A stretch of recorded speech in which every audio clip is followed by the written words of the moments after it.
जिस तरह आज़ादी अपने इजहार राय की बात की जाती है, एक दफ़ा फिर उस हवाले से हमारे पास कोई बहुत अच्छी खबर नहीं है।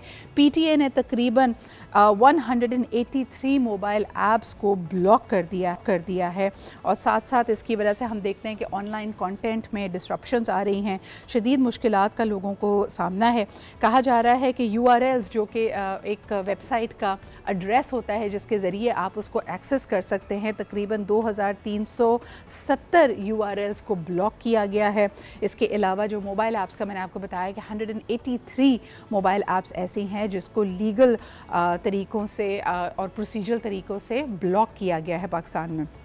अच्छा जी, ये करने की वजह क्या बनी है? The integration of an advance deep packet inspection capabilities, यानी जिस तरह हम फायर वॉल का जिक्र कर रहे थे कि इनको बड़े क्लोजली मॉनिटर कर पाया जाएगा, और ये मेरे ख्याल में कोई अनोखी बात भी नहीं है। ऐसा लगता है कि अपने जो इंस्टीट्यूशंस के काफ़ी इंटरनेट ऑफ थिंग्स हैं या उनके मवासलाती निज़ाम से रिलेटेड जो चीज़ें हैं उसकी सीक्रेसी, उसकी ऑथेंटिसिटी, उसकी क्रेडिबिलिटी और ख़ास तौर पे उसकी सिक्योरिटी के लिए ऐसे इक़दामात बहुत सारी रियासतों ने किए हैं।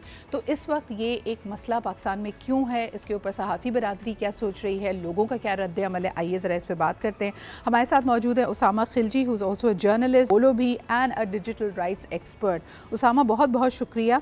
मुझे ये बताइए कि हुकूमत के मुताबिक, PTA के मुताबिक, ये ममनुआ और काबिल एतराज़ कंटेंट है जिसको ब्लॉक करने के लिए ये काविश, ये कोशिश की गई है। आप इसको कैसे देखते हैं? कोई मज़ीद डिटेल्स इन URLs और मोबाइल ऐप्स के बारे में आपके पास मौजूद है? जी, बहुत शुक्रिया सिदरा। देखें, इसमें सबसे बड़ा मसला ट्रांसपेरेंसी का है कि कोई शफाफियत हमें नहीं नज़र आती, हमें नहीं बताया जाता कि कौन सी वेबसाइट्स ब्लॉक की जा रही हैं, कौन सी ऐप्स ब्लॉक की जा रही हैं, उनकी वजह क्या है। और कहा तो जाता है हम कानून के तहत कर रहे हैं, लेकिन कौन से कानून के तहत और उस कानून के तहत आपकी रीजनिंग क्या है, इसमें भी बहुत बड़ा मसला है। कई साल पहले हमने जो है कोई right to information request submit की कि आप हमें लिस्ट दें उन वेबसाइट्स की जो PTA ने ब्लॉक की है, लेकिन वो अभी तक हमें नहीं मिली। हालांकि ये हमारा एक हक है, आइन के आर्टिकल 19A के मुताबिक राइट टू इन्फॉर्मेशन एक हक है। तो इस तरह हम देखते हैं कि लेकिन उसामा, अगर इसको हम दूसरे अंदाज में अप्रोच कर लें, आपका argument, your point has been noted कि इस तरह की कोई लिस्ट और ट्रांसपेरेंसी नहीं होती, लेकिन क्या आपके पास कोई लिस्ट ऐसी मौजूद है जहां आपको लगता है कि इस तरह का बैन, यानी ये जो 180 प्लस ऐप्स को बैन किया गया है, इसमें से कोई ऐप आप समझते हैं कि बेज़रर है और इस पर खामखा ये इल्ज़ाम, ये तोहमत लगा के इसको बैन किया जा रहा है, या कोई ऐसा URL? क्योंकि हुकूमत के पास तो एक बड़ा स्ट्रॉन्ग आर्ग्यूमेंट ये मौजूद है कि मिस इन्फॉर्मेशन फैलाई जा रही है जिसकी वजह से मूल भर की अमनो अमान की सूरत हाल बिगड़ सकती है, मसालिक के बेसिस पे नफरत अंगेजी की जा रही है। जी बताइए। जी, सबसे बड़ा मसला आप देखें, जो ट्विटर या X है उसको ब्लॉक किया गया है और आपने देखा होगा हर कोई उसको इस्तेमाल कर रहा है। हुकूमती वफ़द भी इस्तेमाल कर रहे हैं, वज़ीर आज़म भी, उनका काबीना भी, और हर कोई जो है VPN लगा के उसका इस्तेमाल कर रहा है। तो इससे हमें मालूम होता है कि किस किस्म की फ्यूटाइल ब्लॉकिंग हो रही है, और इससे हमें ये भी पता चलता है कि ये एक्सरसाइज जो है और ये मिलियंस ऑफ डॉलर्स के जो इक्विपमेंट ये खरीदते हैं, ये कैसे ज़ाया हो जाती है, क्योंकि आपने एक VPN डाउनलोड करके लगाना है और आप सब कुछ जो ब्लॉक ये लोग कर रहे हैं उसको एक्सेस कर सकते हैं। तो पहले तो इसका पॉइंट ही नहीं बनता, क्योंकि इसको सर्कमवेंट करना बहुत आसान है। लेकिन इसके अलावा फिर आप बहुत सारे इस तरह तबकों को जो है डिस्क्रिमिनेट कर रहे हैं जिनके पास VPN की सहूलत नहीं है। तो मिसाल के तौर पे पिछले कुछ सालों में हमने देखा कि कुछ मेडिकल वेबसाइट्स को जो है ब्लॉक किया गया था, क्योंकि उन्होंने कहा कि मेडिकल वेबसाइट जो है ऑब्सीन कंटेंट है। लेकिन अभी ज़ाहिरी बात है, अभी इंसानी जिस्म पे जो है पढ़ना जो है वो मेडिसिन का एक हिस्सा है। तो मेरे ख्याल से इस किस्म के भी काफ़ी मसाइल आए हैं, इस किस्म की भी वेबसाइट्स आई। पहले कुछ हमने देखा है सियासी पार्टियों की वेबसाइट्स ब्लॉक हो चुकी हैं, सियासी पार्टियों की। उसामा, यहाँ पे आपका आर्ग्यूमेंट बिल्कुल वैलिड है, लेकिन मुझे बताइए, क्योंकि आप इसमें हमसे ज़्यादा वेल वर्स्ड हैं, ख़ित्ते में और बाकी ममालिक किस किस्म के इक़दामात कर रहे हैं? क्योंकि मैं हाल ही में देख रही थी कि जिन वेबसाइट्स को ब्लॉक नहीं भी किया गया, हैवी फ़ाइन्स इम्पोज किए गए हैं। अगर मैं GCC ममालिक की बात करूँ, UAE का मैं आपको एग्जाम्पल दूँ, वहाँ पर ये कानून तक मौजूद है कि अगर आप किसी ट्रैफिक एक्सीडेंट का हिस्सा नहीं हैं और आप उस एक्सीडेंट की वीडियो बनाकर या तस्वीर लेकर इंटरनेट पे डालते हैं तो आप पे हैवी फाइन्स होंगे।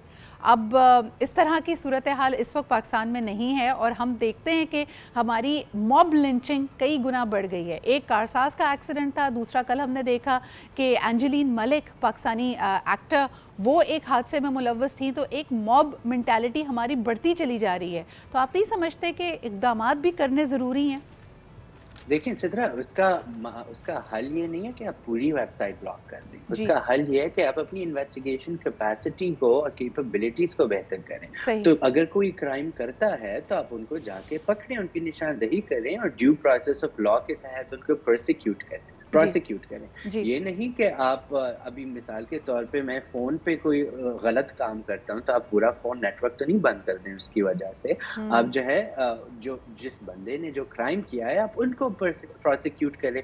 तो ये तो एक लेज़ी रीज़निंग है कि देखें इसके इस्तेमाल से लोग ये कर रहे हैं तो हम सब कुछ बंद कर देंगे। इसमें बहुत अच्छी मिसाल एक दफ़ा एतजाज़ एहसन साहब ने दी थी कई साल पहले जब यूट्यूब बैन हुआ था। उन्होंने कहा कि अगर एक लाइब्रेरी है और उसमें एक गलत किताब है तो आप पूरी लाइब्रेरी को आग तो नहीं लगा देंगे या बंद तो नहीं कर देंगे। तो मेरे ख्याल से इस किस्म के जो है डिसप्रोपोर्शनेट जो स्टेप्स हैं बिल्कुल सही कह रहे हैं, लेकिन ज़माना मेरे ख्याल में तारीख गवाह है कि इस तरह की बुक बर्निंग और विच हंटिंग एक्टिविटीज़ तो हमेशा हर दौर में होती रही हैं। तो आपको लगता है कि जो मीडिया पॉलिसी है उसमें कुछ रद्दोबदल की गुंजाइश, कुछ लचक होनी चाहिए? देखिए हमारे मुल्क में मसला ये है कि जो पॉलिसी लॉज तो एक जगह होते हैं लेकिन उनको जो है सेलेक्टिवली इम्प्लीमेंट किया जाता है एक सियासी तरीके से। तो उसमें हमें अगर आप तनकीद ज़्यादा करेंगे या आप ज़्यादा सवाल उठाएंगे तो फिर आपके ऊपर जो है हर कानून नाफिज हो जाएगा। आपसे 40 साल पुराने केसेस भी आपके ऊपर जो है खुल जाएंगे। हाँ जी। लेकिन अगर जो सिटीजन हार्म्स हैं, जो लोगों को तकालीफ दी जा रही हैं, उस पे अगर आप केस करेंगे आपके पास कोई जो है प्रोग्रेस नहीं होगा। कई ख़वातीन हैं जिन्होंने हरासमेंट की, जिन्होंने काफ़ी उनकी पर्सनल इंफॉर्मेशन लीक की है, उनके केसेस लेके गए हैं एफआईए के पास, लेकिन उसमें कोई प्रोग्रेस नहीं नजर आता। तो आपको लगता है कि ये एक ऐसा, बिल्कुल सही कह रहे हैं, यानी अ लॉट ऑफ दिस, आपका जो आर्ग्यूमेंट है कि ये जो ब्लॉकेजेस हैं they seem to be politically motivated, कि यहाँ पे ऐसा लग रहा है कि एक ख़ास आवाज़ को, डिसेंट को, अगर आपको सोसाइटी में नज़र आ रहा है कि लोगों की एक जहन साजी हो रही है या उनके अंदर गुस्सा पनप रहा है, तो हम सारे वो एवेन्यूज़ जिससे ये गुस्सा का वो इजहार करते हैं वो ब्लॉक कर रहे हैं। लेकिन इसमें एक और बड़ी इंटरेस्टिंग बात यह है कि मुझे ये भी लगता है Usama, and you can perhaps comment on this,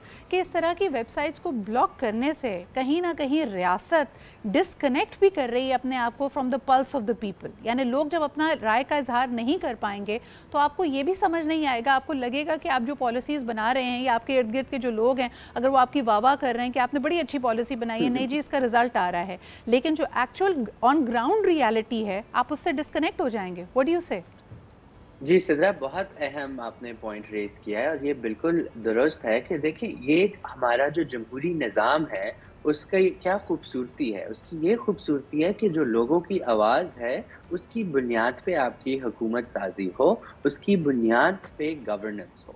तो अगर आप लोगों की आवाज़ ही नहीं सुनेंगे, उसको बंद करेंगे, उनके इलेक्शंस में इंटरफेयर करेंगे, उनके एक्सेस टू इंफॉर्मेशन रोकेंगे, मालूमात तक रसाई को, उनकी इजहार राय को रोकेंगे, तो आपको मालूम ही नहीं होगा कि लोग क्या सोच रहे हैं, क्या समझ रहे हैं, कैसा होना चाहिए। और फिर आपने जैसे कहा कि आप एक जो है ऑस्ट्रिच सिंड्रोम में से कहते हैं जिसमें शुतुरमुर्ग जो है रेत में अपना सर जो है छुपा लेता है कि ओ मेरे कुछ नहीं हो रहा। और हम बांग्लादेश की मिसाल हमारे सामने है कि वहाँ शेख हसीना ने इसी किस्म की डिक्टेटोरियल पॉलिसीज आगे की, इंटरनेट भी बंद किया, लेकिन फिर लोग बहुत ज्यादा फ्रस्ट्रेट हो गए, वो बाहर निकल गए।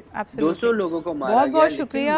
200 तो ऑफिशियल नंबर्स हैं उसामा। अभी तक कहा जा रहा है कि एक वेंडेटा की फिजा है और जो लोग हसीना साहिबा के हामी समझे जाते थे इस वक्त वो जेल काट रहे हैं।